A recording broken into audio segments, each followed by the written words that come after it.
Saudara, hari ini Jakarta menempati kota berpolusi di dunia versi air visual. Jakarta memiliki kualitas udara tidak sehat di atas Hanoi, Vietnam, dan Dhaka, Bangladesh. Lantas bagaimana kondisi udara pada petang ini? Berikut laporan jurnalis Kompas TV Niluh Puspa dan juru kamera Wandi Johnson.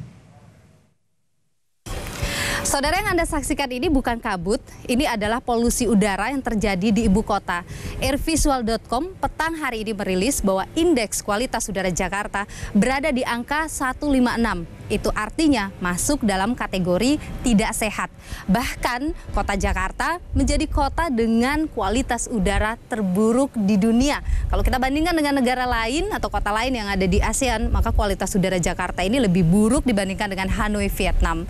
Dan untuk itu Airvisual.com kemudian mengeluarkan peringatan agar masyarakat tidak melakukan aktivitas di luar ruangan, kemudian juga membatasi masuknya udara luar ke dalam rumah ataupun ruangan tempat Anda beraktivitas, dan kalaupun Anda harus berada di luar ruangan diwajibkan untuk menggunakan masker.